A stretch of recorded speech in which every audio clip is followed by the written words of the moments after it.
Breaking news, এইবার গণ অভ্যুত্থানে আহতদের আমৃত্যু চিকিৎসা ও পুনর্বাসনের ব্যবস্থা করা হবে বললেন ডক্টর ইউনূস।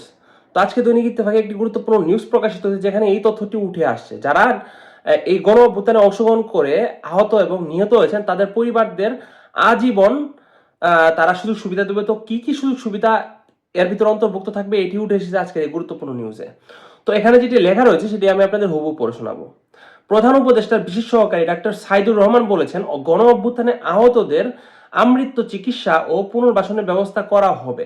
বৃহস্পতিবার 14 নভেম্বর বিকেলে সচিবালয়ে স্বাস্থ্য ও পরিবার কল্যাণ মন্ত্রণালয়ের সম্মেলন কক্ষে গণ অভ্যুত্থানে আহত একটি প্রতিনিধি দলের সঙ্গে বৈঠক শেষে তিনি একথা বলেন। ডক্টর সাইদুর রহমান বলেন, গণ অভ্যুত্থানে আহতদের চিকিৎসার জন্য সারা দেশের সরকারি হাসপাতালে ডেডিকেটেড বেড থাকবে। প্রয়োজনে বিশেষ উন্নত চিকিৎসার জন্য তাদের বিদেশেও নিয়ে যাওয়া হতে পারে।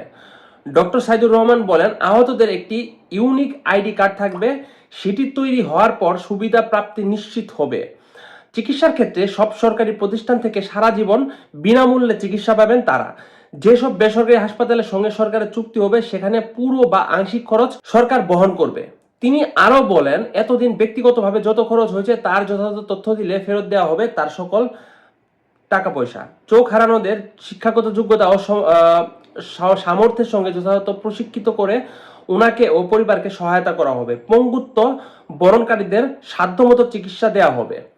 প্রধান উপদেষ্টার বিশেষ সহকারী বলেন, মানসিক ট্রমা যাদের আছে তাদের টেলিমেডিসিন নেটওয়ার্কের আওতায় আনা হবে। এরপর 8টি ডিভিশনাল হেডকোয়ার্টার যাদের প্রয়োজন সাইকোথেরাপি দেওয়া হবে। 17 নভেম্বরের পর একটি সাপোর্ট সেন্টার গঠন করা হবে, সেখানে সব অভিযোগ নেওয়া হবে। তো এই হচ্ছে আজকে দৈনিক ইত্তেফাকের গুরুত্বপূর্ণ নিউজ। তো ডক্টর মোহাম্মদ ইউনূস ভালো একটি পদক্ষেপ গ্রহণ করেছেন। তিনি চাচ্ছেন যারা বর্তমান সময়ে গণ অভ্যুত্থানে অংশগ্রহণ করে আহত এবং নিহত হয়েছে তাদের পরিবারকে আমৃত্যু চিকিৎসা এবং সাহায্যের ব্যবস্থা করা হবে। মানে টাকা পয়সা থেকে শুরু করে তাদের সব ধরনের সুযোগ সুবিধা দেওয়া হবে।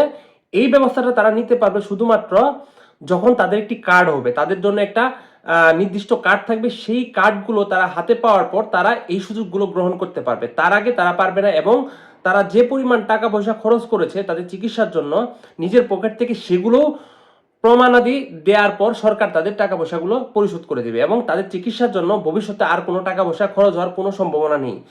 তো এই বিষয়টি আপনারা কিভাবে দেখছেন তা অবশ্যই কমেন্ট করে জানাবেন। আর এমন আরো গুরুত্বপূর্ণ ভিডিও আপনি সবার আগে পেতে আমাদের চ্যানেলটি সাবস্ক্রাইব করুন। ধন্যবাদ সবাইকে পুরো ভিডিওটি দেখার জন্য।